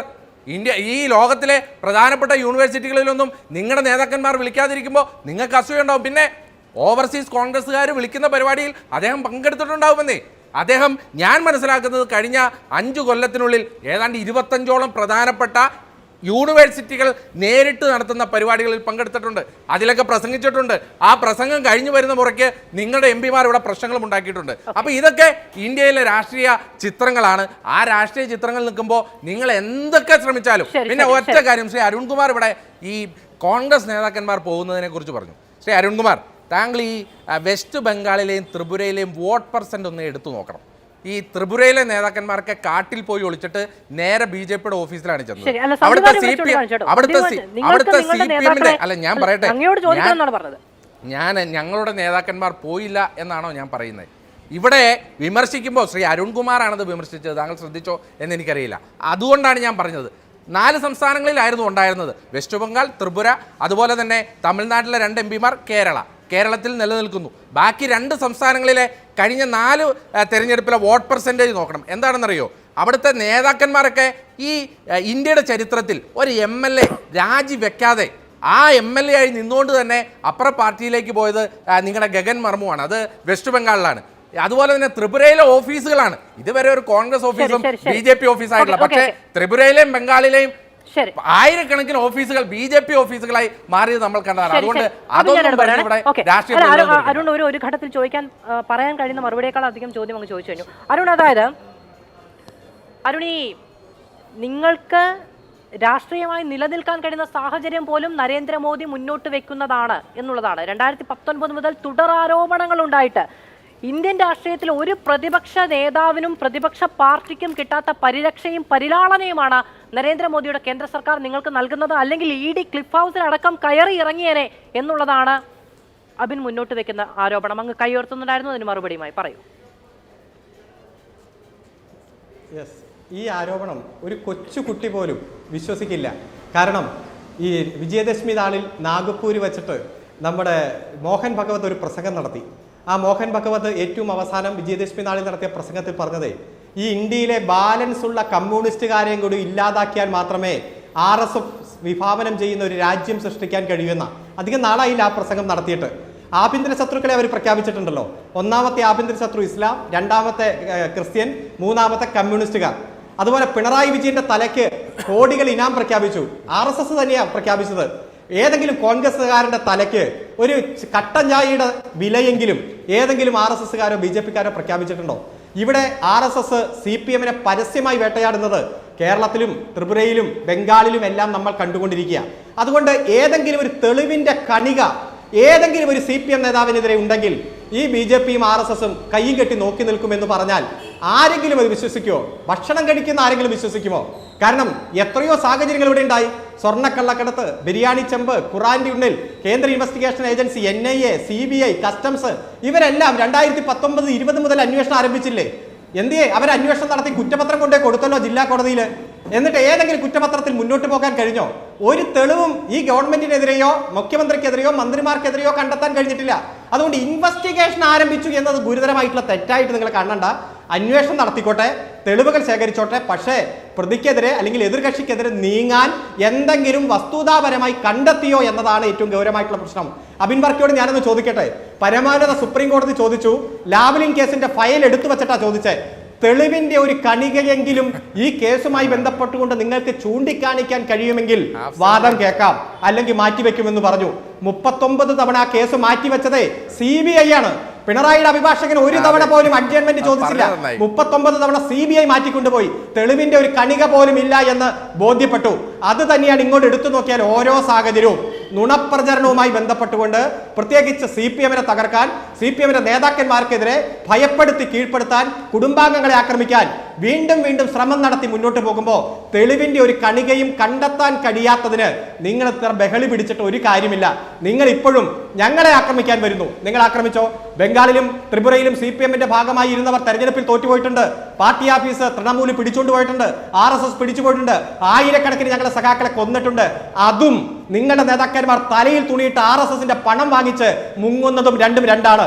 കർണാടകത്തിലെ മുൻ മുഖ്യമന്ത്രി SM കൃഷ്ണ, ഉത്തർപ്രദേശിലെ നിങ്ങളുടെ മുഖ്യമന്ത്രി ജഗദാംബിക പാൽ, ഉത്തരാഖണ്ഡിലെ നിങ്ങളുടെ മുഖ്യമന്ത്രി വിജയ് ബഹുഗുണ, പഞ്ചാബിലെ നിങ്ങളുടെ മുഖ്യമന്ത്രി അമർദർ സിംഗ്, ഒഡീഷയിലെ നിങ്ങളുടെ മുഖ്യമന്ത്രി ഗിരിധർ ഗോമന്ത്, അതുപോലെ 3 തവണ UP മുഖ്യമന്ത്രിയായ ND തിവാരി, ഗോവയിലെ നിങ്ങളുടെ മുഖ്യമന്ത്രി ദിവഗ്നദർ കാമത്ത്, അതുപോലെ അരുണാചൽ പ്രദേശിലെ നിങ്ങളുടെ മുഖ്യമന്ത്രി പേമ ഖണ്ഡു, അതുപോലെ മഹാരാഷ്ട്രയിലെ നിങ്ങളുടെ മുഖ്യമന്ത്രി നാരായണ റാണെ, ആന്ധ്രാപ്രദേശിലെ നിങ്ങളുടെ മുഖ്യമന്ത്രി കിരൺ കുമാർ റെഡ്ഡി, അതുപോലെ തന്നെ മഹാരാഷ്ട്രയിലെ നിങ്ങളുടെ മറ്റൊരു മുഖ്യമന്ത്രി അശോക് ചൗഹാൻ, അതുപോലെ ഇപ്പോ മധ്യപ്രദേശിൽ മുഖ്യമന്ത്രിയായിരുന്ന കമൽനാഥ് വിളിച്ചോ വിളിച്ചോ എന്ന് ചോദിച്ചുകൊണ്ടിരിക്കുന്നു. ഇപ്പോ BJPയുടെ മുഖ്യമന്ത്രിയായിരിക്കുന്ന ത്രിപുരയിലെ മുഖ്യമന്ത്രി മണി സാഗ കോൺഗ്രസിന്റെ നേതാവായിരുന്നു. ആസാമിലെ മുഖ്യമന്ത്രി ഇപ്പോഴത്തെ മുഖ്യമന്ത്രി ഹേമന്ത് ബിശ്വ ശർമ്മ നിങ്ങളുടെ നേതാവായിരുന്നു. മണിപ്പൂരിലെ നിങ്ങളുടെ BJPയുടെ ഇപ്പോഴത്തെ മുഖ്യമന്ത്രി N ബീരൻ സിംഗ് നിങ്ങളുടെ മുഖ്യമന്ത്രിയായിരുന്നു. അരുണാചൽ പ്രദേശിലെ പ്രേമ ഖണ്ഡു, അതുപോലെ തന്നെ കേന്ദ്രമന്ത്രി ജ്യോതിരാദിത്യ സിന്ധ്യ, റാവു ഇന്ദ്രജിത്ത് സിംഗ്, നാരായണ റാണി, എത്രയോ നേതാക്കന്മാർ ഇന്ന് ഇന്ത്യയുടെ പാർലമെന്റിലുള്ള BJPയുടെ MPമാരിൽ 3-2 പേരും പഴയകാല കോൺഗ്രസ് നേതാക്കന്മാരാണ്. ഇവരെല്ലാം പണാധിപത്യത്തിന് കീഴടങ്ങിയവരാണ്. ഭൂരിഭാഗവും കേന്ദ്ര ഇൻവെസ്റ്റിഗേഷൻ ഏജൻസിന് മുന്നിൽ തലവെച്ചു കൊടുത്തവരാണ്. പലരും അധികാരം തേടി പോയവരാണ്. അതും തെരഞ്ഞെടുപ്പിൽ തോറ്റുപോയി രാഷ്ട്രീയം വിട്ടു അല്ലെങ്കിൽ രാഷ്ട്രീയ പ്രവർത്തനം അവസാനിപ്പിച്ചു എന്നും രണ്ടും രണ്ടാണ്. അതുകൊണ്ട് ഇന്ത്യൻ രാഷ്ട്രീയത്തെ ശരിയായി വിലയിരുത്താൻ നിങ്ങൾക്ക് കഴിയുന്നില്ല എന്നതാണ് ഗൗരവമായിട്ടുള്ള വിഷയം. ഇനിയും നിങ്ങൾക്ക് തിരുത്താം. നോട്ടിഫിക്കേഷൻ വരുന്നേ ഉള്ളൂ. ഒത്തൊരുമിച്ച് നിൽക്കണം. 29 കക്ഷികൾ ഇപ്പുറത്തുണ്ടായിരുന്നു. ജനതാദൾ യുണൈറ്റഡ് മാത്രമേ പോയിട്ടുള്ളൂ. RLD മാത്രമേ പോയിട്ടുള്ളൂ. 27 കക്ഷികൾ ഇപ്പോഴും ഉണ്ട്. യോജിച്ചു നിന്നാൽ നമ്മളോട് യോജിക്കാൻ തയ്യാറായ നിരവധി കക്ഷികൾ പുറത്തുണ്ട്. മനസ്സായി നിന്നാൽ ഈ രാജ്യത്തെ തകർക്കാനുള്ള, രാജ്യത്തെ വിറ്റഴിക്കാനുള്ള വിധ്വംസ ശക്തികളെ നമുക്ക് തോൽപ്പിക്കാൻ കഴിയും. ഒറ്റ ചോദ്യം, അതായത് എന്നിട്ട് എന്തിയെ ആ ഇന്ത്യ മുന്നണിയിലേക്ക് 2 പ്രതിനിധികളെ അയക്കാൻ പറഞ്ഞപ്പോൾ അയക്കാതിരുന്നത്? CPM അയക്കാതിരുന്നതിന്റെ കാരണം എന്താ? അല്ല, ആ ഇന്ത്യ മുന്നണിയുടെ രൂപീകരണം, അതിന്റെ നയപരമായിട്ടുള്ള കാര്യങ്ങൾ, ചർച്ചകളിലെല്ലാം ഞങ്ങൾ ഇടപെടുന്നുണ്ട്. പരമോന്നത സമിതിയിലേക്ക് ഞങ്ങൾ പോകേണ്ട എന്നാണ് ഞങ്ങളുടെ പാർട്ടിയുടെ തീരുമാനം.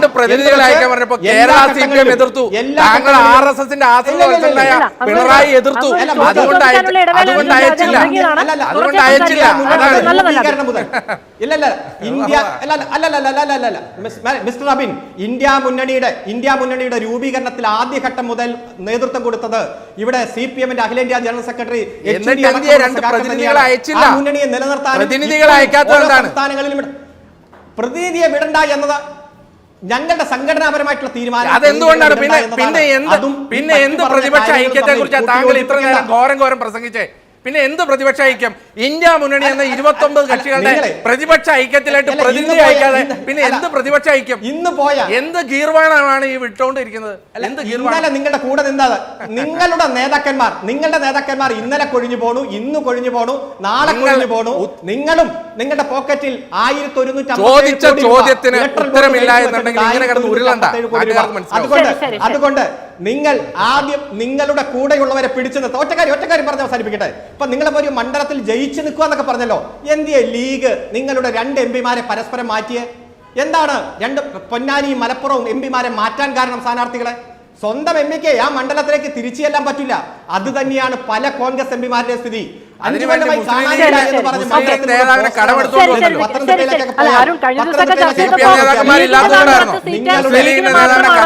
ജയിക്കാൻ കഴിയുന്നത് കോൺഗ്രസിനാണ് പ്രശ്നമുള്ളത്, ലീഗിന്റെ ഉറച്ച വോട്ടുകളാണ് എന്നൊക്കെയാണ് CPM-ന്റെ നേതാക്കൾ പറഞ്ഞത്. എനിക്കൊരു ഇടവേള പോകണം, അതിന് മുൻപ് സന്ദീപിന് എന്തോ ചോദിക്കാനുണ്ട്. അതല്ല, ഈ കോൺഗ്രസിലെയും CPM-ലെയും 2 യുവ നേതാക്കൾക്ക് പോലും മുന്നണിയുടെ കാര്യത്തിൽ ഇവിടെ പോലും ഒരു ഐക്യത്തിൽ സംസാരിക്കാൻ സാധിക്കുന്നില്ല. പരസ്പരം വെല്ലുവിളിക്കാണ്. ഇവരാണ് ഈ രാജ്യം ഭരിക്കാൻ പോകുന്നത് ഒരു മുന്നണിയായിട്ട്. ഞാൻ ഒറ്റ കാര്യം നേരത്തെ അദ്ദേഹത്തോട് ചോദ്യമുണ്ട്. അരവിന്ദ് കെജ്രിവാളിനെതിരെ ഡൽഹിയിലെ കോൺഗ്രസ് ഉന്നയിച്ച മദ്യക്കേസ്, ലിക്കർ സ്കാം, അത് BJP രാഷ്ട്രീയമായിട്ട് ദുരുപയോഗിച്ചു അല്ലെങ്കിൽ ED വിട്ടു എന്നുള്ള ആക്ഷേപം നിങ്ങൾക്കുണ്ടോ? നിങ്ങൾ അതിന് സ്വാഗതം ചെയ്തവരാണോ ഡൽഹി? ആക്ഷേപം നിങ്ങൾക്കുണ്ടോ?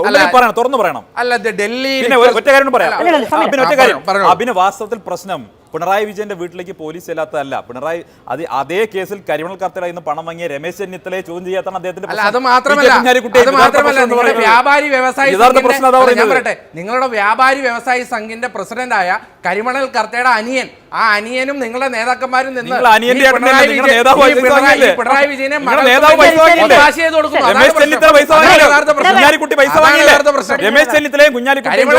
അനിയൻ നിങ്ങളുടെ പാർട്ടി ഭാരവാഹിയാണ്. പിണറായി വിജയന് വേണ്ടി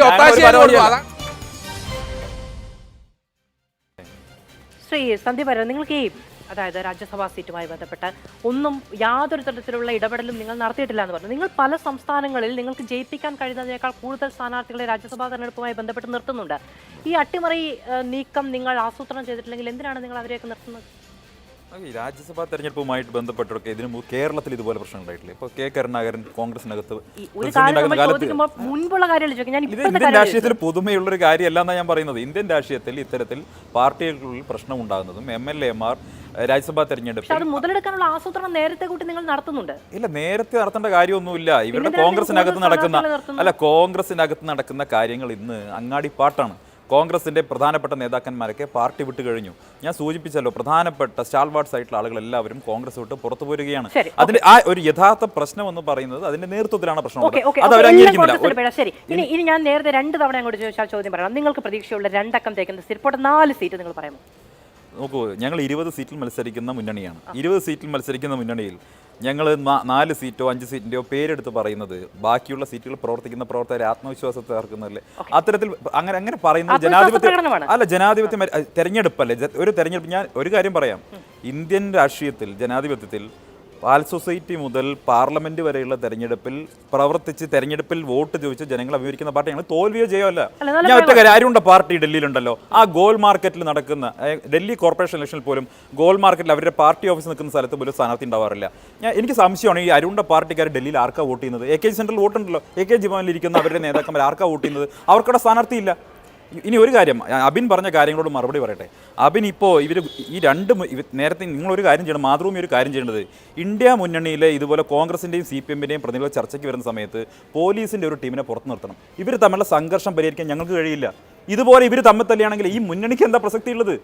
ഇവരെങ്ങനെയാണ് ഈ രാജ്യം ഭരിക്കാൻ പോകുന്നത്? വലിയ കാര്യം ആരാണ് ഇവരുടെ വലിയ നേതാവ്? കാര്യമായി എന്താ നിങ്ങളുടെ പരിപാടി? ആരാ നിങ്ങളുടെ നേതാവ്? എന്താ നിങ്ങളുടെ പരിപാടി? നിങ്ങൾക്ക് പരിപാടിയില്ല, നേതാവില്ല, മുന്നണിക്കകത്ത് ആളെ അയച്ചില്ല എന്ന് പരാതിയാണ്. അവർ ക്ഷണിച്ചില്ല എന്ന് പറയുന്നു, ഇവരാളെ അയച്ചില്ല എന്ന് പറയുന്നു. എന്ത് അല്ല അരുണ, ഒരു മിനിറ്റ്, എന്ത് പ്രഹസനമാണ് സജീദ്? എന്ത് പ്രഹസനമാണ് സജീദ്? ഇതുപോലെ പ്രഹസനമായിട്ടുള്ള ഒരു മുന്നണി നിങ്ങൾ ഈ തട്ടിക്കൂട്ട് മുന്നണിയായിട്ടാണ് നരേന്ദ്രമോദി എന്ന് പറയുന്ന നേതാവിനെ ഇതുപോലെയുള്ള ഒരു മിനിറ്റ് അരുൺ, ഒറ്റ സെക്കൻഡ്. നരേന്ദ്രമോദി എന്ന് പറയുന്ന ഒരു നേതാവിനെ നിങ്ങൾ ഇതുപോലെയുള്ള തട്ടിക്കൂട്ട് മുന്നണി വെച്ചിട്ടാണോ ഈ തെരഞ്ഞെടുപ്പിന്റെ അവസാന നിമിഷം നിങ്ങൾ നേരിടാൻ പോകുന്നത്? ശരി, ഈ 5 സംസ്ഥാനങ്ങളിൽ തെരഞ്ഞെടുപ്പ് നടക്കുന്ന സമയത്ത് അമിത്ഷാ നിങ്ങളുടെ സഖ്യവീഴ്ച ഭരണം നടത്തുന്നത് ഇതുപോലൊരു അഴിമതി സർക്കാരിനെ കണ്ടിട്ടില്ല എന്നൊക്കെ പ്രയോഗം നടത്തിയിരുന്നു. രാഷ്ട്രീയത്തിൽ ഇതൊക്കെ ഉള്ളതാ. സതിവാരൻ പെട്ടെന്ന് അത് ഈ സന്ദീപ് വാര്യർക്ക് തന്നെ മനസ്സിലായി വീണ്ടും NDA മുന്നണി അധികാരത്തിൽ വരില്ലെന്ന് അദ്ദേഹത്തിന് ബോധ്യപ്പെട്ടു. അദ്ദേഹം ചോദിച്ചല്ലോ, ഇതെങ്ങനെയാണ് ഇനി ഇന്ത്യ മുന്നണി അധികാരത്തിൽ ഒരുമിച്ച് ഭരിക്കുന്നത് എന്ന് വരെ ചോദിക്കുന്ന ഒരാശങ്ക. അതൊന്ന് നോട്ട് ചെയ്തേരെ.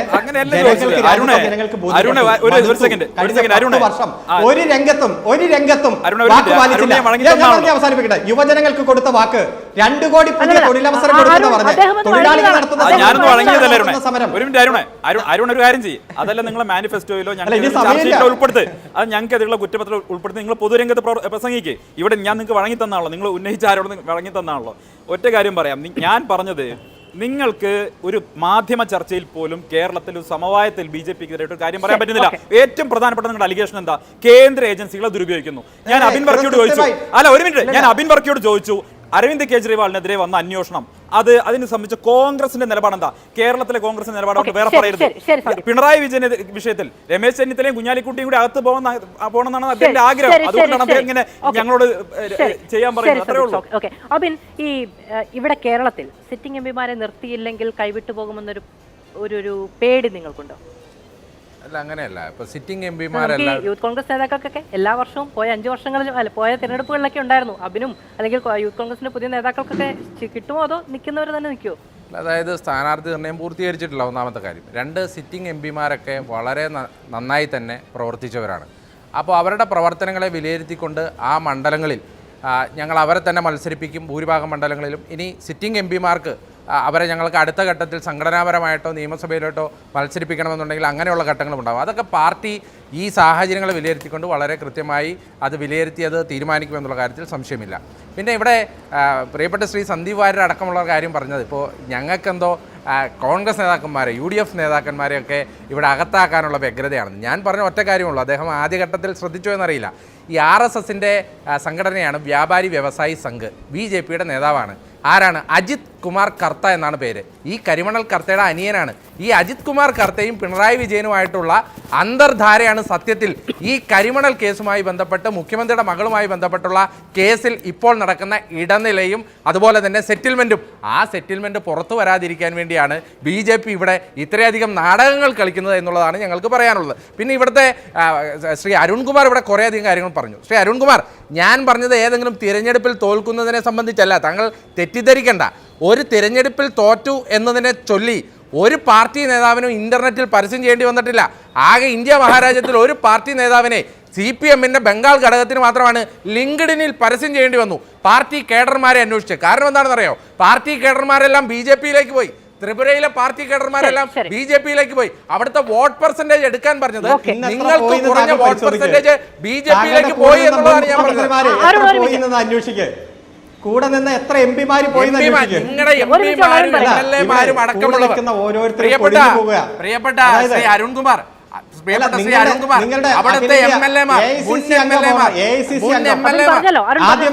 ആദ്യം കേരളത്തിലെ കേരളത്തിലെ UDFന്റെ ചർച്ചയൊന്ന് പൂർത്തീകരിക്കാൻ നോക്ക്. നിങ്ങളുടെ സ്ഥാനാർത്ഥി മുന്നണിയുടെ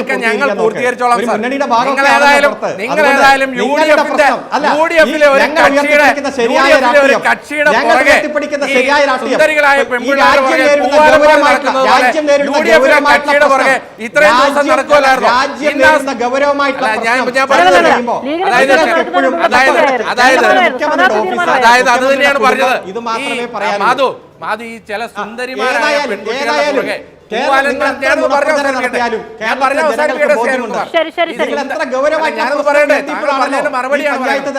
പെൺകുട്ടികളുടെ മറുപടിയാണ് പറയുന്നത്.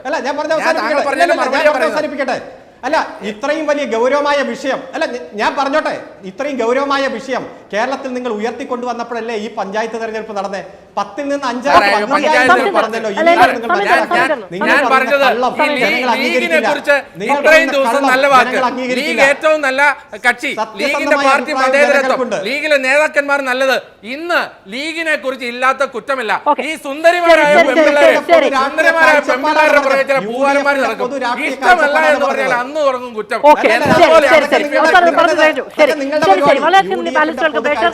കേരളത്തിൽ കടുത്ത മത്സരത്തിന് കൊപ്പുകൂട്ടുകയാണ് എല്ലാ മുന്നണികളും. കാത്തിരുന്ന് കാണേണ്ടതുണ്ട് ഇലക്ഷൻ എത്രത്തോളം ചൂടേറിയതാകുമെന്ന്.